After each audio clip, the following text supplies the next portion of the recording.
And I am going to bring over a list that I'm going to share with everybody.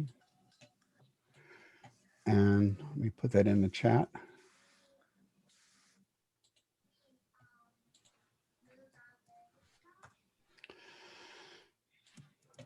Okay, so we put together, this was a request that came from some of our new faculty.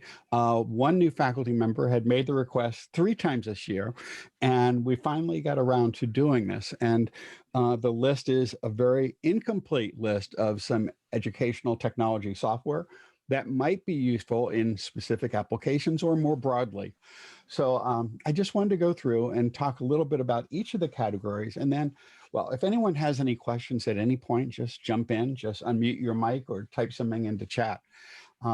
So the list contains links to some specific tools. Audio recording is something you probably won't do unless you're doing some podcasting or your students are, or you're recording music or something similar, which obviously some of you may be doing, but those who do that regularly have some better tools, Pro Tools and other things. But I wanted to talk more about some of the things of general interest. A back channel is a tool where is a platform where students are able to communicate amongst themselves. So it's a secondary conversation that supports the main one. And, you know, one of the simplest forms of back channel, if you're working in Zoom, as so many of us are, at least some of the time, is to use Zoom chat, where you can monitor it. One thing that Eric Bruff suggests, and that many people have adopted, is if you have a larger group, to have someone who serves as the voice of the chat. And that could be a student who changes every day. If you have an undergraduate TA, you could assign them for that task. But basically, it's often hard to focus on the discussions that's taking place in audio, things that are taking place on the screen, and chat as well. So having someone to monitor that, especially if you have a larger group, might be useful. I haven't tried it myself, but it's something that many people have used very successfully. Another thing you could use is if you're doing presentations with slides, Google Slides has a Q&A tool that will allow you to have students or participants in the chat post questions, which you can then respond to or you can then address. It's really nice if you're doing a panel presentation or you have a guest speaker perhaps.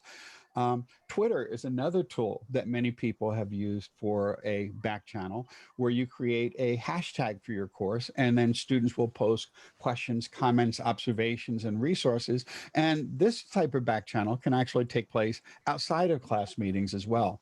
Padlet is something we'll be discussing Rebecca's doing a presentation on that, I believe, later this week.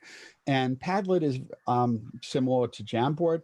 Basically, it's a tool where students can post notes, comments, videos, audio files, and so forth. It's a virtual whiteboard, but it has a few other uses. And it's a nice way of people posting questions that other people can respond to. And there's another app, which I haven't tried, but I've seen good recommendations for it, which is called Backchannel. It's a free backchannel tool that students subscribe to. But the easiest thing probably is just to use Zoom chat for this if you're meeting in Zoom. Now, for those who would like to experiment with blogs, there is a blogs or journals. The difference between a blog and a journal is a blog is, at least in principle, publicly shared. A journal is something that students write in that's shared only with the instructor. Blackboard has a tool for each of those. It's basically the discussion forum morphed into a somewhat different format in terms of access rights. It's not very good at either, but many people have used that successfully if you want to do it only within the course. We also have Google Blogger as one of the Google tools that was just enabled in our domain this past year. And it's a blogging platform where students can post blogs that are public facing, which is a nice way of doing that type of thing.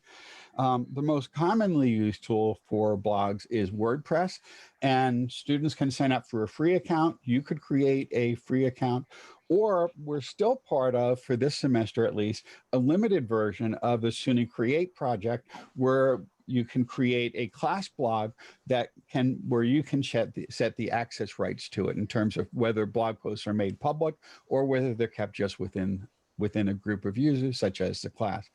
And Padlet also has some limited capabilities for blogs or journals.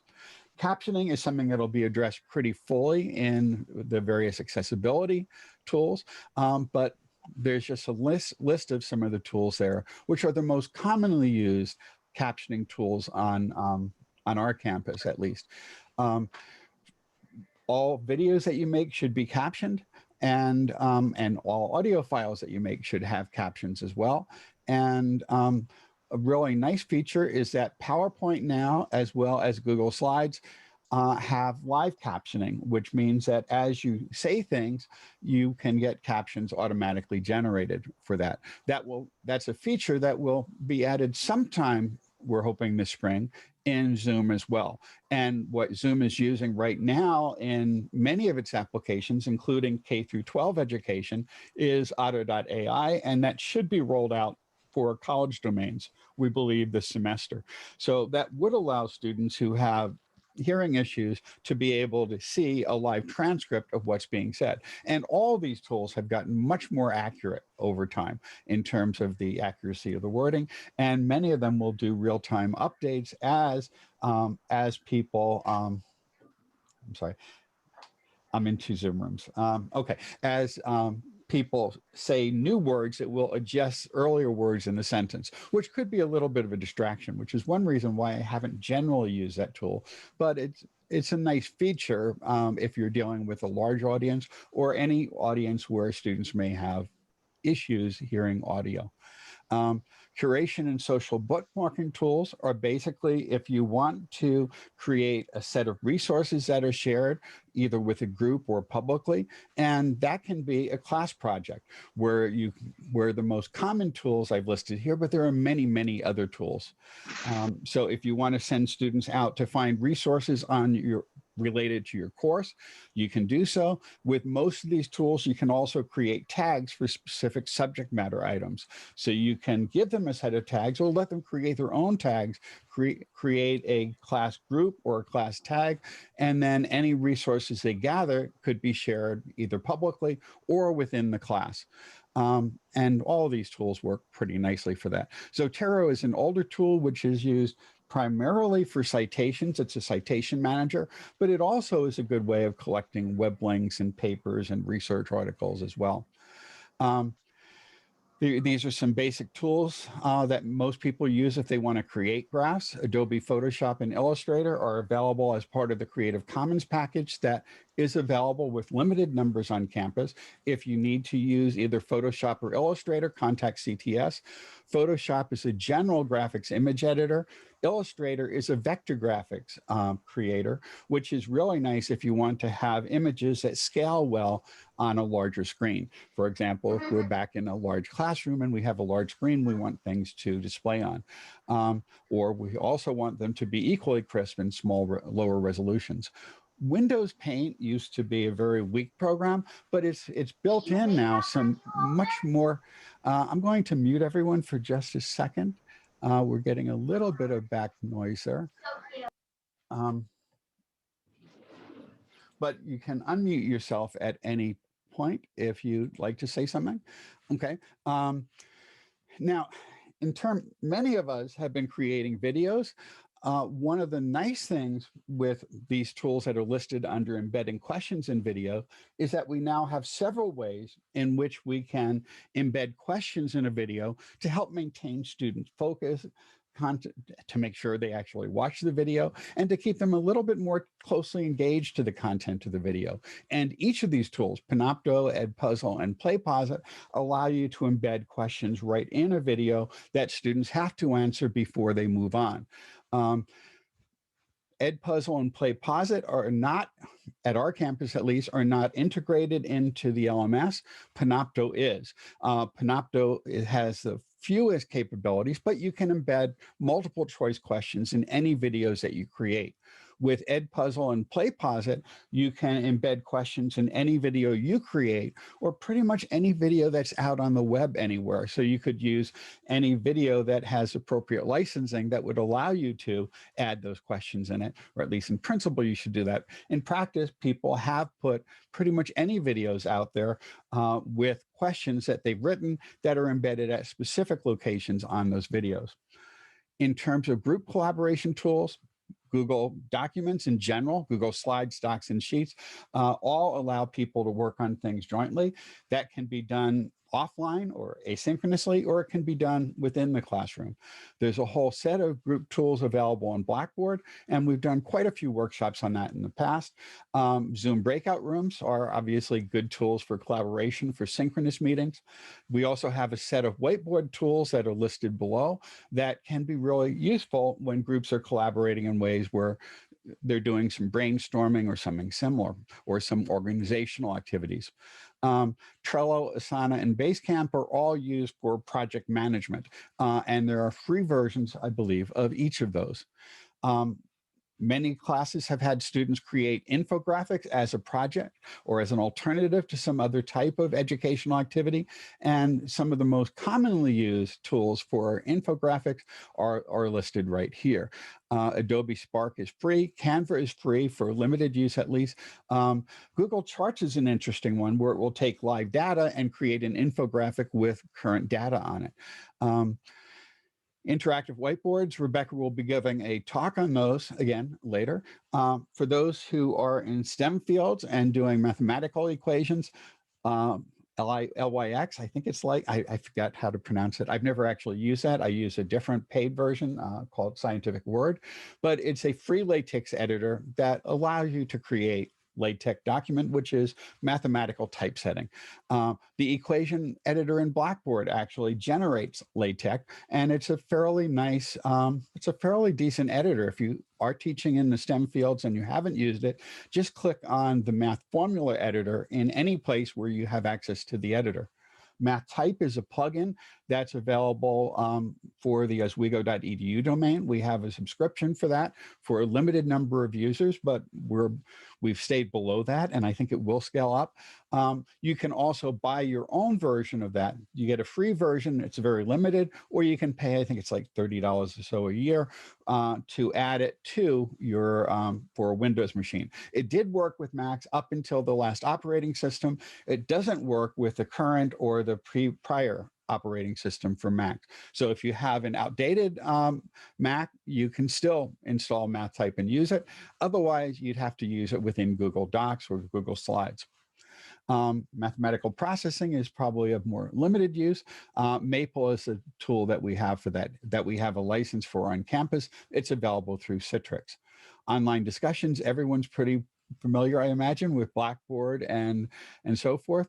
Packback is a tool that we all had access to, and in principle, we still do, except if we're not teaching in one of the few SUNY online classes, students are probably going to have to pay for it. That hasn't been fully determined, but it looks like it would cost $25 for the first course a student is enrolled in a semester, $20 for the next, $15 for the next, and so forth. So it's a pretty expensive add-on just to give discussions. Slack is another tool that could be used for discussions. It's well, we have a workshop on that coming up as well. Hypothesis is a tool that we just got approved for a year renewal, and so we have it in Blackboard, and you can basically post any document or links to any website, and students can directly engage in a discussion within a reading, within a PDF or on a web page where the discussions are kept within the Blackboard course shell. Students don't have to create their own accounts. Basically, they just click on the link that you embed to that, and they can annotate any document or web page, which is a really powerful tool to get students to do some close reading. That students tend to read things much more carefully when they're embedding the comments right at the point where they're reading the material, because otherwise sometimes we get somewhat superficial discussions. With hypothesis, that's much less likely. For those, anyone who's used it has found it to be really helpful in creating a much more engaging discussion when there's specific documents that serve as a basis for a discussion. And again, could be any PDF or any document or any machine readable document that's available on the web. You can use it with images and videos, but there students can only place page annotations. They can't insert comments at specific points. VoiceThread is a really nice tool, which only has limited use for a free account. Specifically, you can create 5 free voice threads, or you can get a paid account, which is, I think, $50, $60 a year. I've used it a few times in the past.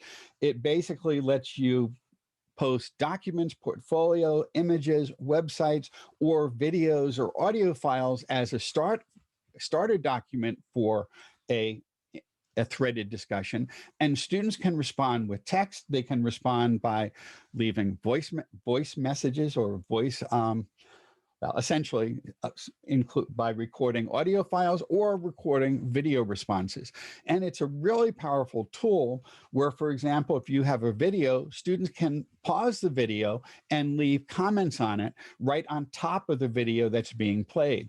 So they can embed discussions. There's a drawing tool and there's an image. So if they're looking at a document or a portfolio, they can circle things, they can highlight things, they can draw arrows, and they can do a voiceover on top of whatever documents they've uploaded or you've uploaded. Flipgrid has some of the same capabilities. It's not as powerful, but it's free. Microsoft bought it about a year and a half or so ago, and it's a really nice tool that, again, allows threaded voice conversations. And we have a workshop on that coming up as well. Online testing, I think most of us are familiar with Blackboard tests. We also, though, could use Google Forms for quizzes, which in some cases may be a little easier or more efficient, depending on your use. We have a lot of polling tools. iClicker has been the campus standard for a long time, for about 9 years now. And it's a really nice tool that now will work with remote students in synchronous classes. iClicker Cloud can also post question sets on the web for asynchronous use. However, if you're going to be posting questions that students can access asynchronously, you'd probably be better off just doing that within Blackboard. But again, it does have the option of doing that now in the iClicker Cloud version. We've got some workshops on that coming up. Zoom polling can also obviously be used, but there's a bit of overhead with that in that you have to create the polls in advance or just create generic responses where you have, let's say, a slide that students will look at or your participants in the group meeting will look at, and then they can, and then you could have an A, B, C, D, or E response or a true false response or something similar. So you can have some canned ones, but there's a bit more overhead with Zoom than others. And you also it's not possible to grade them very easily. You can get results back if all the students are registered, but it's a lot of work doing that. And it's probably not worth the effort when we got better tools. Socrative is a free tool that will work with up to 50 students that allows multiple choice, free response, true false, as well as a few other types of formats. There's some pre-configured polls already there, including things like an exit ticket, which is used at the end of the class, also known as a 1-minute quiz. And it's a pretty powerful tool that can work fairly well. And again, that's free with up to 50 students. Kahoot is a quizzing game, and I think most people have probably seen it by now. If not, it's worth trying. It's a fun activity where you create questions for students and students respond, and they're timed. The quicker they respond to the question, the more points they get. They can either pick their own names, which is something with most of our students I would not recommend in a large group, or you could have it randomly assign names to students. And that's the technique I've used, just so you don't get anything very offensive coming up. Because in a large group, you're likely to get some people posting offensive things, surprisingly enough. Meeting Pulse, Mentimeter, and Nearpod are all presentation tools that have some free versions or paid versions that allow you to embed polls and word clouds and other things right in the middle of a presentation that that's created in the platform. And they will also stream out the presentation directly to students' devices.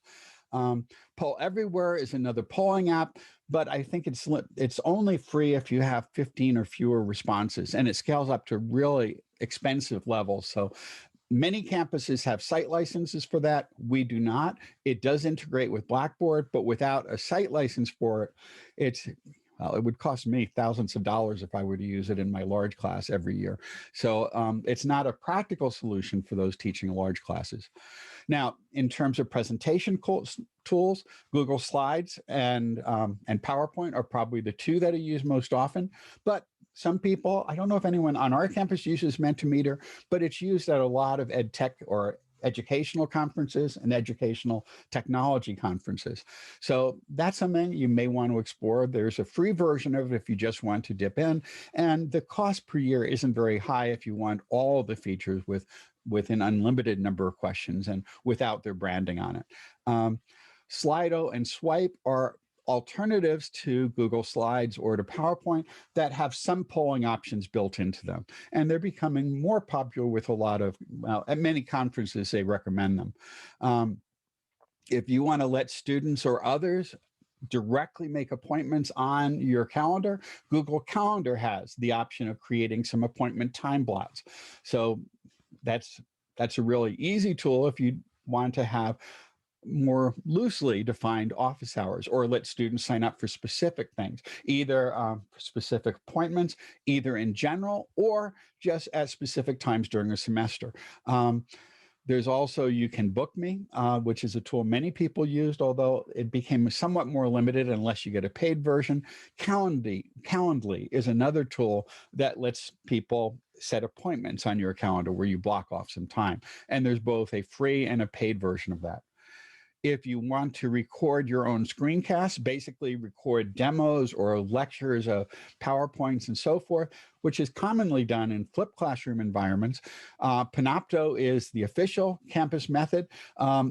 It's a really simple and easy to use tool. We have a site license for that. You can download it to mobile devices. You can download it to your laptops and so forth, and directly do screen course, do a screen recording of you doing a voiceover on PowerPoint slides, or using software, or browsing or finding specific things on the web, doing a demonstration for students. It's a really powerful tool that will allow for multiple cameras, multiple camera angle, and so forth. Its main limitation is that it has really crappy editing tools. Basically, you can split a video, you can chop off the beginning or the end of a video, but there's not really much more you can do there's not much you can easily do if you want to do any more powerful editing. A tool that is most popular in academia for screencast is Screencast-O-Matic. It's a web-based tool. It will run on pretty much any device connected to the internet, well, any laptop or pretty much any laptop or desktop connected to the internet. It will record from your web camera. It'll record your screen, and you can have other cameras set up as well. There's a free version which works as long as your videos are less than 20 minutes, which is probably a good thing to be doing anyway. It generally makes sense to chunk videos into small units. But you can also lift that cap by paying for it, and they have options which range from $12 to $30 a year, and that gives you some additional features, including some imagery and some. It removes the branding, the little image they put in the corner of the screen, and so that's actually a really easy to use package that's used by most people who create screencasts, especially if you're not going to do it, if you don't want to use any expensive software. Screencastify does similar things. If you're working on a Chromebook, it's a Chrome-based plugin. Camtasia is probably one of the easiest and best editing packages out there. It's what I generally use, but it's not free. It's about $150, I believe, for a license. It might be a little bit more the first time, and then there's an annual update you can subscribe to for, right now, it's about $50. And I've been using that for about 14 or 15 years now. It's a really nice package. We also, though, have Adobe Premiere, which is even more powerful, but it has perhaps a somewhat more difficult learning curve. But if you'd like a copy of Adobe Premiere, you can contact CTS and they can set it up on your computer. There's also, on both Macs and Windows, keyboard commands now on current versions of the operating system that will do a direct screen recording. So if you just want to record something quickly, on a Mac, you press Shift, Command, and the 5 key. On Windows, you press Windows, Alt, and R, and that will allow you to do a quick screen recording. And it'll give you a little button you can click to stop it at the end. Both iOS and Android have screen recording capabilities if you want to record a demonstration or some type of tutorial for students in Android or in an iPad or an iPhone. That's only available on more recent versions of the Android operating system. It's a fairly new feature there. It's been in iOS since, I believe, well, about 4 or 5 years now, maybe longer. And of course, one thing that many people use is Zoom. We're all used to using Zoom. You can simply talk to yourself on Zoom, which sometimes people feel they're doing anyway, and just hit the screen record button, and then you can share it with people. We put up social annotation. We talked about Hypothesis. Perusall is another tool that's becoming more popular. It's a little bit different than Hypothesis, and it's limited only to PDFs or to publisher-provided materials, but it has some of the same features as Hypothesis. It's not integrated with Blackboard, though, so you don't have the gradebook integration, but you could still sign up for your own account and have students create their own accounts and use it outside. And then if you grade work, bring the grades back in, import the grades back in using a CSV file. You can also, if you want students to annotate documents or annotate each other's work, you can also use the comment fields in Google Slides, Docs, and Sheets. Statistical software speaks for itself. These are probably the most commonly used statistical packages available on campus. RSAS, SPSS are available only on, are available either in are available through Citrix. And I was going to say available in computer labs, but I believe in computer labs too, they're running through Citrix. So any student can access any of those by using Citrix. And we have a Citrix workshop coming up, I believe, either this week or next week on Thursday. Stata is a more powerful package that we have in the economics department. But so for any economics faculty here, you should have a copy of that. Students often have trouble meeting deadlines, as we all do often, and there's a number of tools you can use. Remind is a free app that will let you have up to, I believe, 150 students, where basically it's an opt-in. Students have an opt-in option where you give them a link, they sign up, and then whenever you use a Remind app, it will send them texts or emails as reminders. It's a really nice tool where they can text you and you can text them without them having your phone number or without you having their phone number.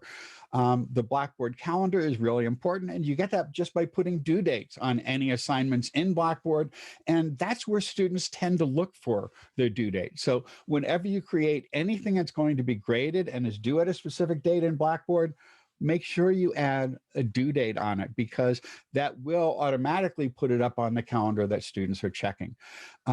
Another tool that people could use is Google Calendar.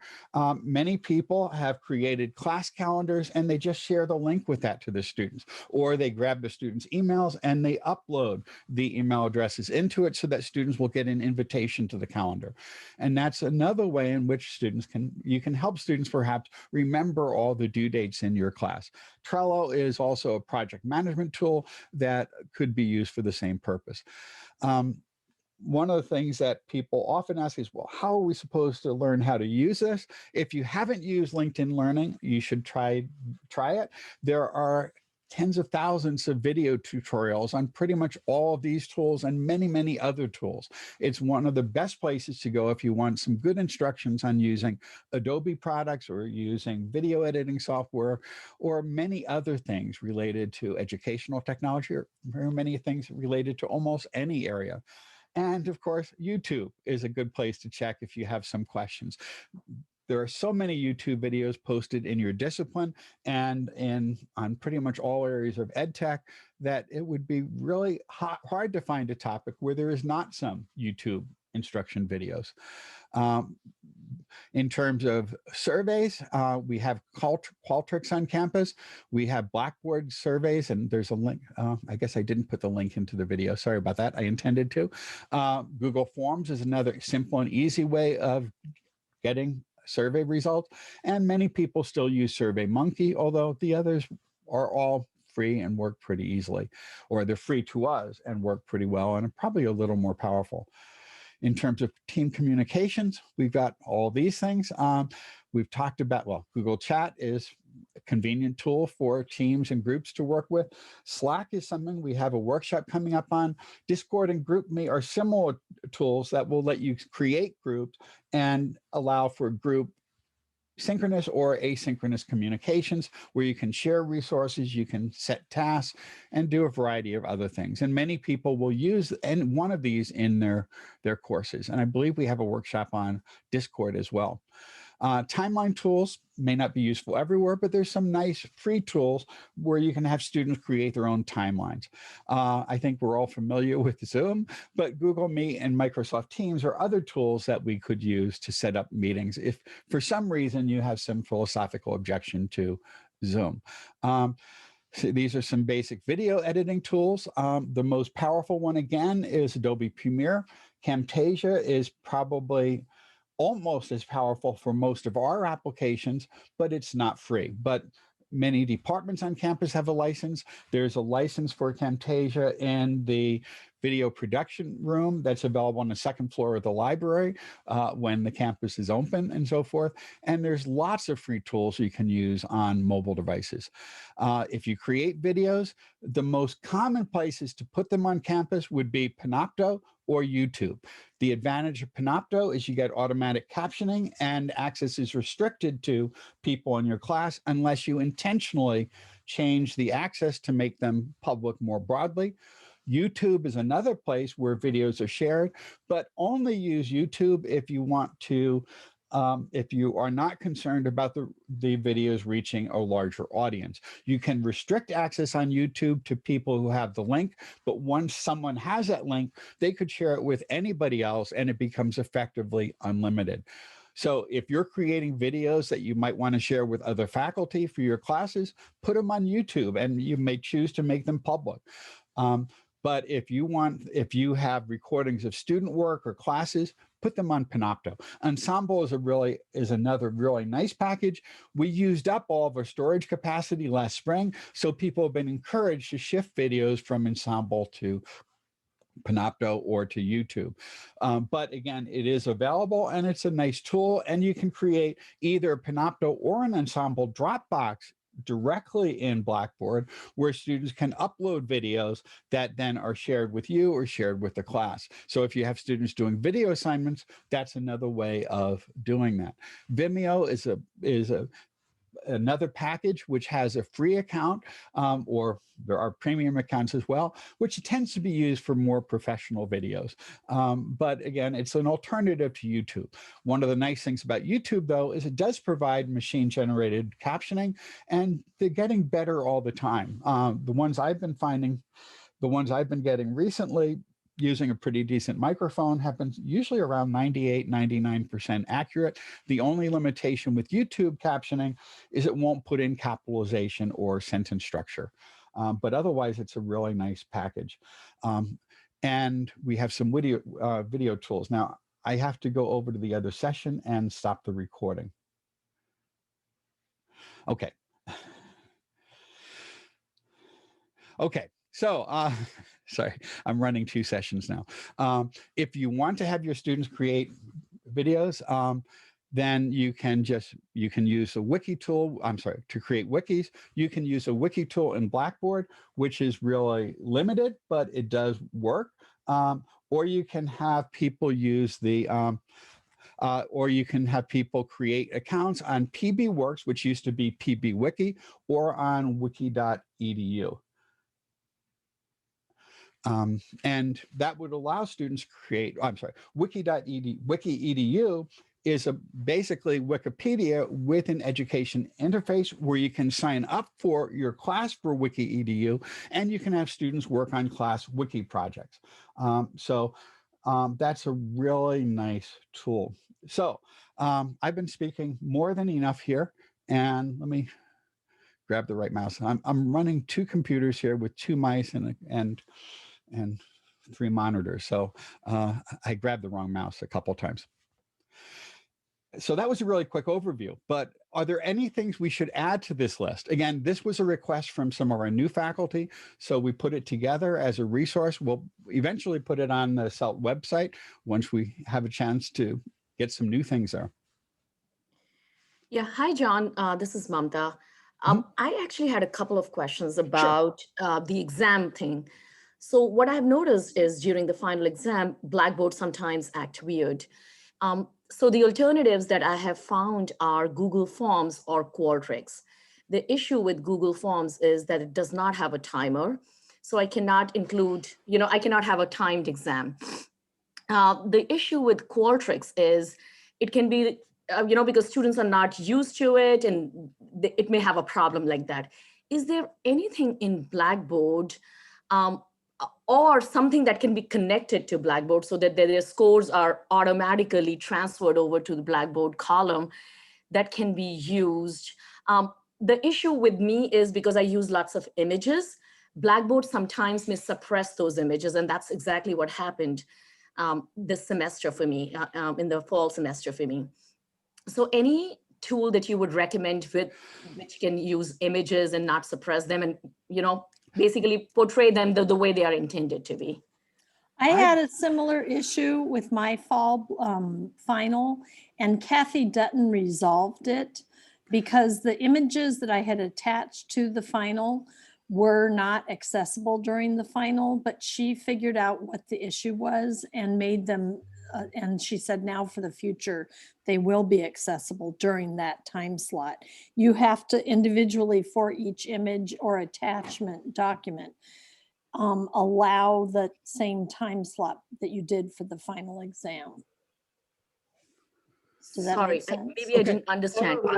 I've never run into that problem. I haven't either, and I have literally thousands and thousands of images and thousands of questions, and I've never once had that problem after we moved over to Blackboard. So I'm not sure why that's happening.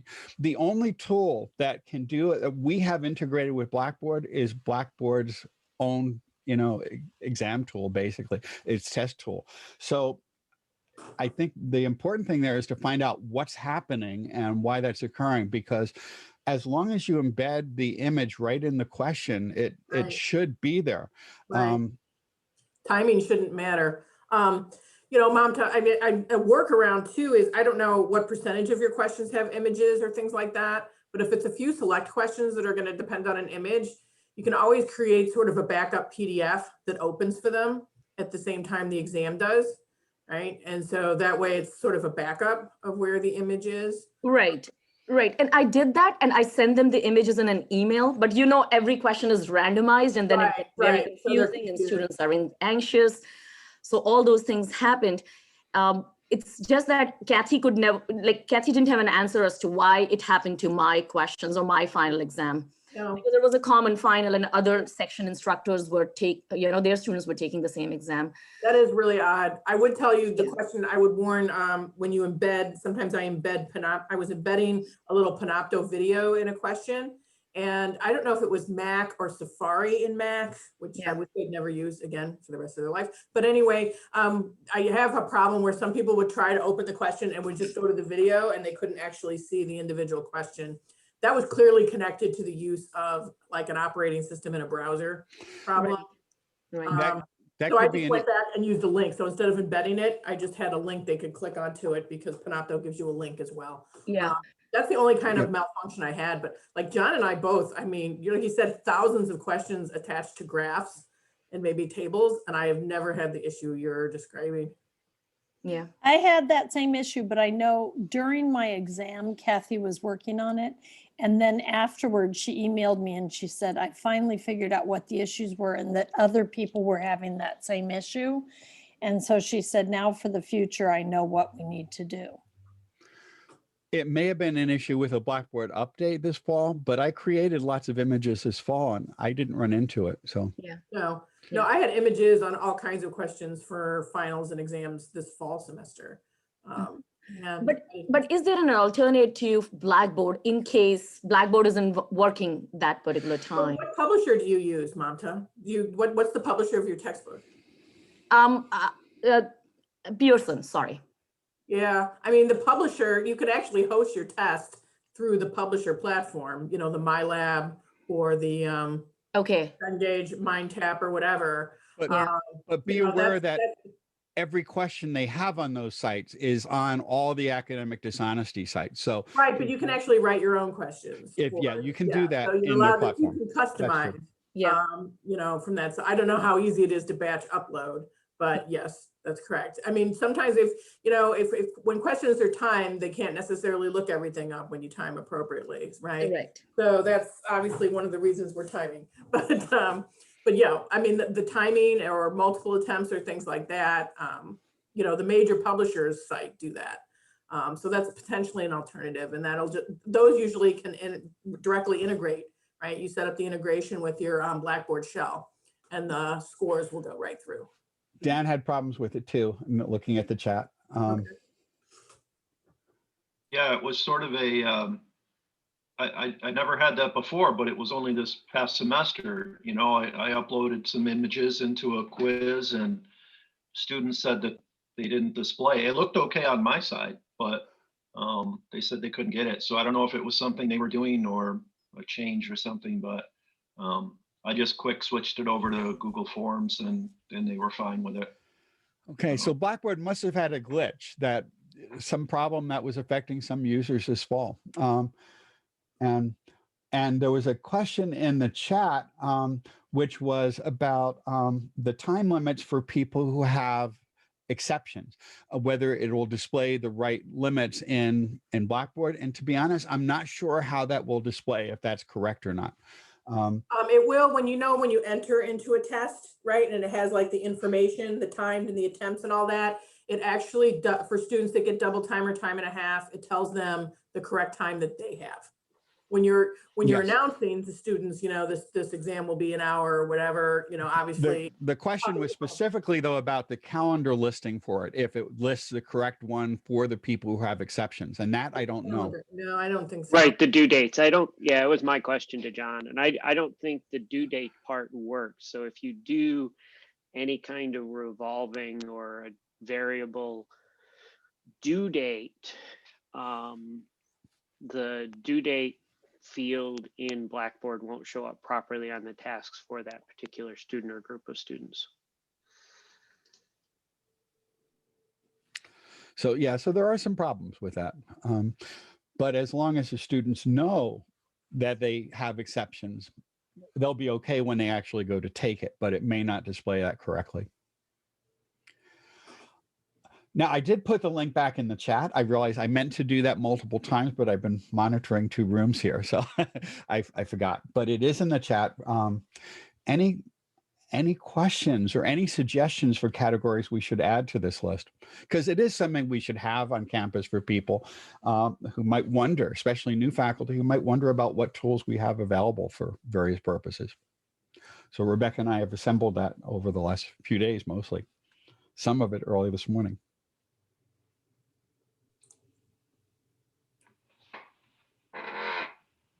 I think it's a really great extensive list that you all have come up with, John. So thank you for doing that. One of the things that I've been finding myself looking for more is add-ons within, the Google suite of tools that we have. So I just had a question about that. I don't know if anybody on this call might know that, but sometimes I'll go and look for, a handy little tool I need. And I'll notice that it says you can't install it. on our, Yes. So what you have to do, but then is- others say you can, no problem. Is there some way, is there a list that says like, these are available for you all to use and these are forbidden, or? not that I'm aware of, but normally Okay. the process is you contact Sean, and then you contact Sean, and then you contact Sean, and then you contact Sean, I and see. eventually they've been pretty busy the last year. Of I course, just yeah. I just sent them a request because Google has now a new assignment tool, which basically they pulled from Classroom, and it's now available as an LTI, which allows you to use the Google Classroom assignments where you create tests and documents that are shared out with your students, and they come back, you grade them, and then you can share them back to students. And it also has a rubric tool built in, which is pretty easy to use, and it looks pretty powerful. So I'm hoping that they eventually get around to considering clicking on the button that will turn that on, because it's been used at a number of other SUNY campuses really effectively. Yeah. So the ones that are available are there because someone has asked. Someone has asked, and it's often been me. Thank you. I know Casey asked. That's how I found a lot of really handy type. ones. I said, yeah. Oh, I wonder why you can use this one. So Rebecca thank you. has asked for some too, related to accessibility, such as Grackle. Okay, thank you. Other questions? Are there tools that people are wondering about that we didn't list? Because these were just things we thought about, and people have different uses and applications. John, why don't you talk a little bit about you used a Jamboard? Yes, a Jamboard, we can actually demonstrate that. Let me just create one for a second. It's a really fun tool, and let me just grab one. It's used mostly for prototyping and brainstorming, but it's also a great way to share and collect things and kind of move things around to make groups, like groups of information or whatever. I use it a lot for kind of first thoughts about a reading, or coming up with a new idea for a project and things like that. And I've done a Hope Spheres exercise at the beginning of like a collaborative project, and students have found it pretty useful. It's super easy to use, but it does have some accessibility issues. It's not fully keyboard accessible. And I've tested like 5 or 6 different like sticky note whiteboard apps, and none of them have full accessibility. They all have accessibility problems. Okay, I just created one, and I will grab the link and post it in chat. And here is a Jamboard. So if you click on that, you can go right to it. And I'll share it on the screen so you can see what it looks like if you don't want to go to it. Let me just bring that over. And here it is. And what you can do is just click on, for example, the sticky note and create a sticky note. There we go, a test post, because I'm not feeling very creative today.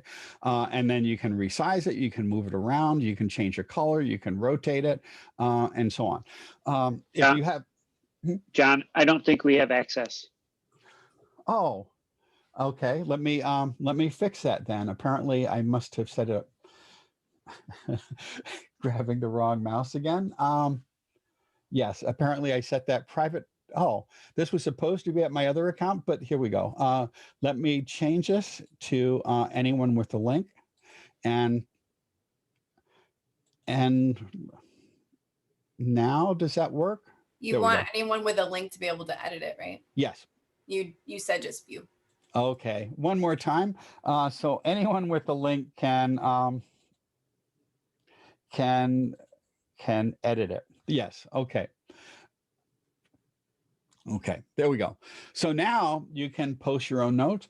If you have in the past had students use sticky notes and put them on a whiteboard and then regroup them, you can do exactly the same thing here. And it's a really nice way of getting feedback from students, to do some brainstorming activities, to come up with topic ideas for projects for the class, et cetera. Or you can even draw on the screen, as we've seen right there. One thing to note, though, is that the posts are all anonymous. Ultimately, you can see people writing them as they are writing them, but once they're posted, they are anonymous. So that's good in some ways, but can be problematic in others. So you can't really use it if you want to grade participation or something. We use that a bit in our reading group this fall for some of the discussions where people would post some of their reactions or ideas they took away from the readings. I used it in my class to get some feedback at the end of the semester from students in terms of what worked well, what didn't work as well, and so forth. And you can create multiple pages just by adding them right up here. You can add new frames, I believe up to 20. So you could even have one page for each group if you're for each breakout session, for example, if you have for each breakout room, and then you can skim through them all. And you can put text and stuff up. So sometimes what I do is put a text, like a little text block on each page essentially to indicate like what I want people to brainstorm on or contribute to. And then each like slide is a different topic, but I've already pre-populated that before I share it with students. Mm-hmm.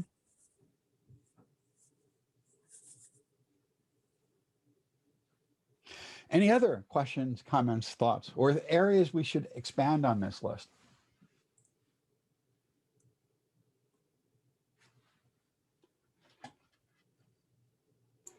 This will be covered with other whiteboard apps too. I think later this week on Thursday afternoon.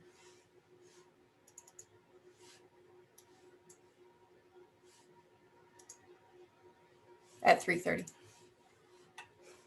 And most of the topics we've talked about here will have workshops on them. I had hoped to find time to actually put in a list of when the workshops are, but I didn't quite get to that.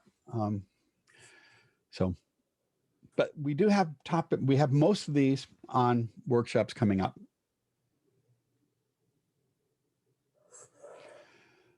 Okay. I will stop the recording.